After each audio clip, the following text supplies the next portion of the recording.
Bonjour à tous et bienvenue sur Alpha Perf. Aujourd'hui, comme hier, je vais commencer la vidéo avec une vision sur le BTC contrat CME. Donc hier, on avait vu que on avait fait ce pump où on avait laissé donc un gros gap haussier qu'on avait regardé, étudié un peu et qu'on avait prévu d'aller combler dans la matinée. Ok. Ce qui nous a donné quelques setups ici, enfin des attentes de setup pour le premier scénario qui était le comblage du gap. D'accord. Bon, je ne suis pas devin, mais c'est pas non plus de la chance. En général, un gap, surtout aussi gros, fait un dimanche est comblé par le CME parce qu'il faut bien que l'argent qui n'a pas été traité sur ce mouvement-là, soit le business soit refait. Ces gaps-là ont besoin de ces comblages par rapport aux entrées des professionnels. Donc, le Bitcoin, qu'est-ce qu'il a fait? Donc, il a corrigé tranquillement. Il a comblé ce gap à 100%. Alors, je m'attendais à ce qu'il comble un peu moins de 100% et qu'il commence à préparer un setup pour une nouvelle accélération haussière, enfin une nouvelle continuation haussière. D'accord? Donc, on va aller voir un peu les datas et tout ça et on va aller voir pourquoi on n'est pas remonté si on trouve des réponses. Okay. Donc, ça, c'est le short que j'ai lancé hier. Alors, j'avais prévu, j'avais en premier lieu mis cette imbalance là. Alors, je vais remettre mon indicateur d'imbalance si ça peut vous aider. J'avais donc regardé cette imbalance là qu'on allait combler, ensuite celle-ci, pour aller rechercher ensuite celle-ci en dernier cours. Ok. J'ai lancé ce trade, j'avais donc une entrée qui était prévue dans cette zone là. Bon, moi j'ai été fill, ok. J'ai été fill parce que je suis rentré ici, d'accord. Et après j'ai rechargé ma position ici, d'accord. Avec à chaque fois mon stop était vraiment proche, voilà, ok. Et j'ai close ma position au 61,8, donc ici, d'accord. Voilà. Ce trade là que j'avais prévu de prendre, vu la baisse totale qu'on a eu sur cette impulsion baissière, il n'a pas été fill, je ne l'ai pas pris. Hein. Ce n'est pas un trade que j'avais mis en limite. Donc ça, c'est un trade que j'avais totalement laissé tomber quand j'ai vu l'accélération baissière qu'il y avait, la poussée baissière, surtout au moment de l'ouverture US en fait. D'accord. Parce qu'ici, juste avant l'ouverture US, alors là, je suis rentré sur un scalp sur sol, d'accord, que j'ai clôturé. Alors, le scalp est bien parti. J'ai très rapidement, j'ai pris mon scalp sur sol. Alors attendez, je vais vous mettre sol. Mon sol est où? Ok, j'ai perdu. Mon sol est là. Je suis rentré sur sol ici, dans ces niveaux-là, dans les 161,47, je crois. Voilà. J'avais mon stop qui était au-dessus de ces mèches. Ok. Si on venait retester ça, c'est un scalp, c'était du 5 minutes. Hein. Voilà. Si on était venu retester ces niveaux-là, ça là, pour moi, on continue à la baisse. Donc, j'ai rentré mon scalp, le prix est parti. J'ai de suite mis à break-even, enfin j'étais juste en dessous du break-even. Quand le prix est à breaker ça là, je suis passé en stop positif. Donc j'ai pas pris cette hausse, hein. J'ai été stoppé je crois par là. D'accord. Voilà. Ça c'était mon scalp sur sol. Bon, après on s'en fout un peu. C'est juste pour montrer que même sur une tendance baissière, quand on voit un setup pour aller chercher une continuation haussière, donc, il suffit de la prendre en scalp. C'est pas le genre de call que je fais parce que c'est assez dangereux. Enfin, il faut suivre, c'est du 5 minutes, d'accord. Donc, je reviens sur BTC. Donc BTC vraiment, là, il a été hyper faible hein, parce qu'il a vraiment fait ce pump qui est souvent retracé. Ce genre de pump un dimanche est souvent retracé à 76,4 voire 100%.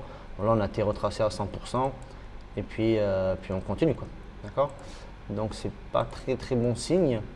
Donc je vais effacer maintenant tout ce qui ne nous intéresse plus. Et puis on va regarder ce qui pourrait nous intéresser. D'accord. Hop, voilà, toutes ces imbalances ont été comblées. Donc le travail a été fait. Ok. Voilà. Je reviens en 1 heure. Alors pour les fans de prédiction, je ne prédis rien, d'accord. Je ne fais que chercher des probabilités de scénario par rapport à la price action et aux zones que je détecte sur le prix. Et je cherche des scénarios que je vais trader dans la journée aussi, d'accord? À savoir, mes scénarios peuvent être invalidés dans l'heure qui suit la vidéo, dans les 5 minutes, ou peuvent durer 2 jours, d'accord, ou 3 jours. Donc je ne prédis rien, je n'ai pas de boule de cristal et je suis tout à fait oui à écouter vos critiques constructives si elles le sont et vos commentaires afin d'échanger sur ce qui pourrait se passer sur le prix. Donc, alors ici on a quand même un point bas. Donc si vous vous souvenez de ces zones, ce sont les zones d'imbalance en daily qu'on avait détectées dans cette montée là.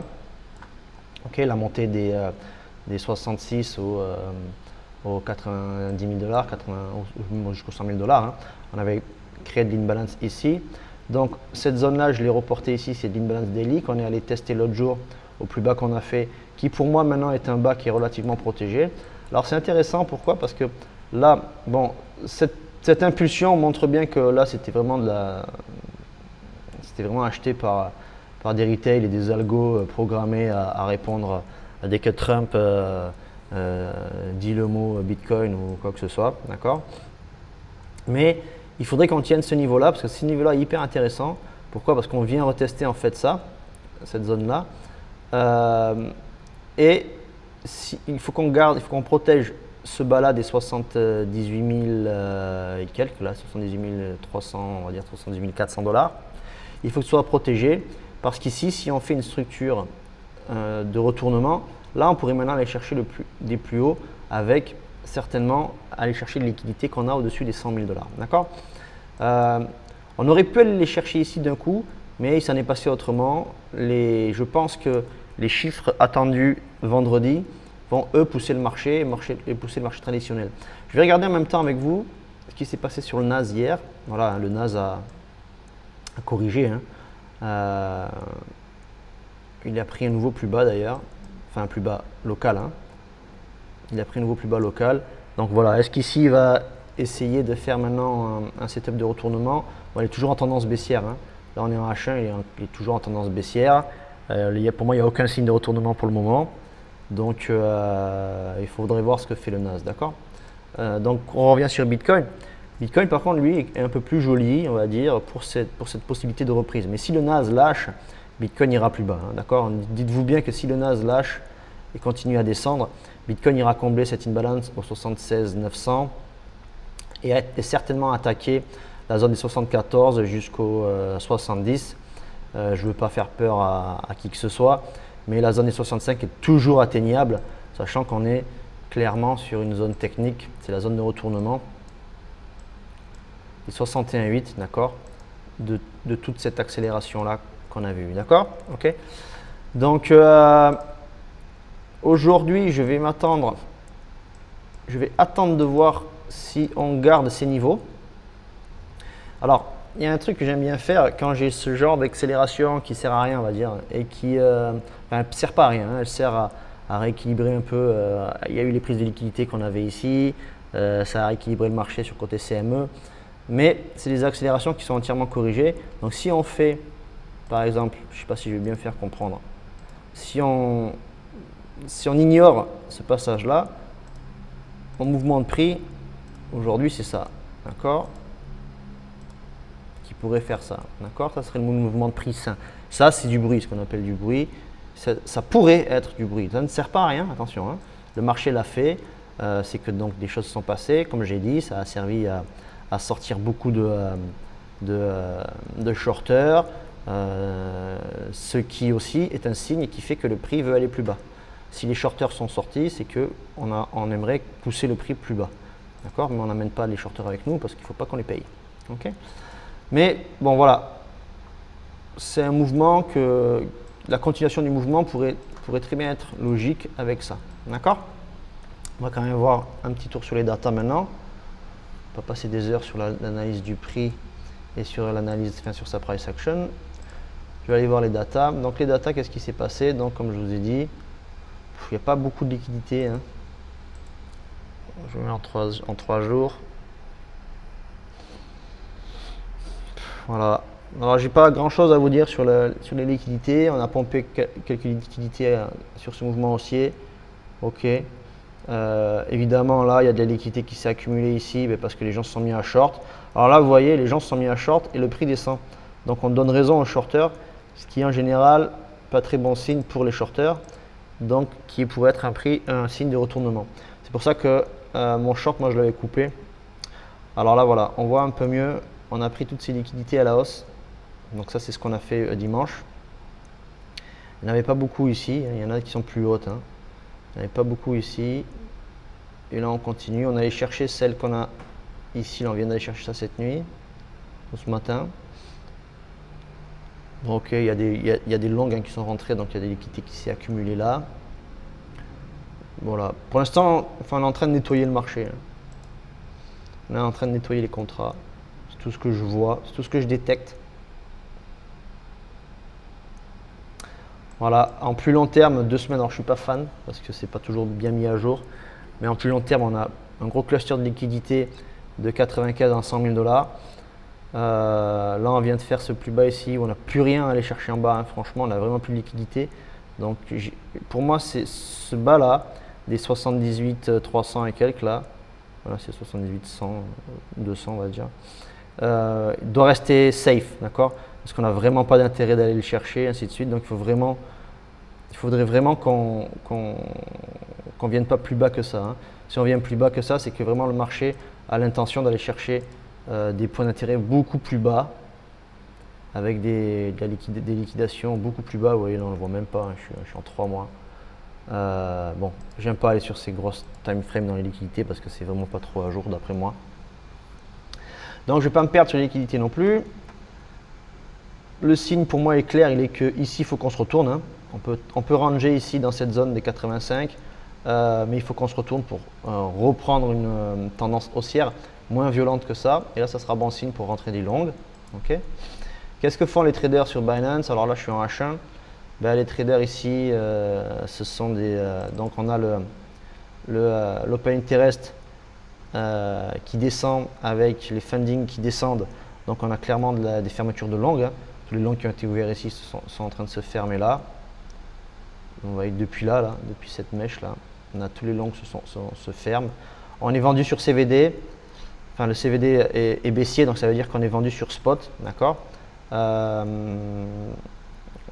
c'est pas bon signe, ça veut dire que le prix n'est pas poussé à la baisse forcément que par les liquidations, mais il est aussi vendu sur le spot, d'accord. Donc c'est que l'intérêt général sur le marché est baissier, d'accord. Ok.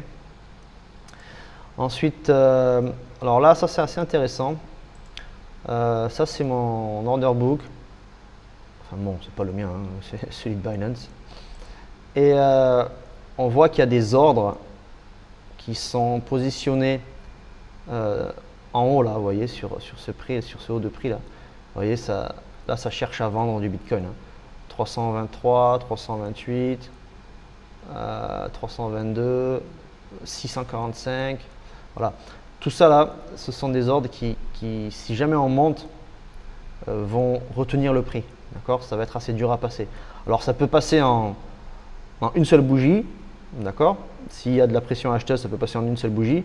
Mais si on n'a vraiment pas un gros momentum acheteur qui est revenu, mais que le prix monte quand même et qu'on arrive sur ces zones-là, on peut avoir du mal à les passer, d'accord, et être rejeté donc. Okay. À la baisse, on n'a plus rien, enfin on n'a pas grand-chose. Vous voyez, on avait des ordres ici mais qui ont été retirés. Ces ordres-là ont été retirés aussi. Donc si le prix veut descendre, il n'y a rien qui va le retenir. Donc je n'exclus pas une belle continuation baissière. À court terme, ce matin, qu'est-ce qu'on voit? On voit que les whales sont en train d'acheter ce bas, les whales et les micro-whales, alors que les retail, eux, ont vendu la dernière mèche, mais au retournement là se remettent à acheter. Bon, il y a un peu d'indécision, mais ce matin là, enfin sur les 15 minutes, le prix est racheté ici par les whales en spot, d'accord? Je suis en spot. Donc sur le spot là, le prix commence, le Bitcoin commence à être racheté. Là, il y a un truc que je viens de voir en même temps que je vous parle, c'est que vous voyez notre ami Ethereum. Alors, on va le regarder sur la charte normale. Ici, on a ce plus bas du 28 février, donc ce qu'on a fait l'autre jour là. Ici, on a le plus bas sur Ethereum. Ethereum vient d'imprimer un nouveau plus bas, d'accord? Donc ça, c'est pas très joli. Sur Ether, il a vraiment repris une tendance baissière, d'accord? Donc sur du plus long terme, enfin plus long terme, sur de l'unité de temps H1, H4, on est clairement baissier sur Ether. Et on reste bien baissier. Ok, tac, et allez, tac, tac, tac, tac, tac, tac, voilà. Ça nous amènera à ça. Hein. Enfin, j'espère pas, mais ça pourrait. Ok, petit excès là qui fait un plus haut ici, mais pour moi, bon, enfin, c'est un excès vraiment. Pour moi, on est en tendance baissière, bien imprimé. Enfin, il n'y a pas, enfin, il y a rien d'autre à dire. Hein, c'est clairement baissier puisqu'on vient de breaker ça et on a même clôturé en dessous de la mèche. D'accord. Donc ça, c'est pas joli sur Ether. Vous voyez, ça, j'ai prévu, ça, c'était une zone d'achat que j'avais prévu pour un petit swing sur Ethereum. Alors pour l'instant, mon trade, enfin mon attente de prix est très belle, hein, on y est dessus là. Voilà, maintenant je vais voir un peu en H1 le setup que va me créer Ethereum ici pour voir si je peux rentrer dans ce trade là pour aller chercher cette zone ici. Mais après, si ici on crée un setup de retournement dans cette zone, aujourd'hui, hein, aujourd'hui ou demain, ce trade là peut être très joli avec un stop qui sera très proche, d'accord. Pareil, attention, c'est du court terme que je trade, ok. Je préfère le rappeler. C'est-à-dire que c'est un trade que je vais rentrer très rapidement, que je vais protéger très rapidement, où je vais chercher mes premiers points d'intérêt seront certainement ici, ici.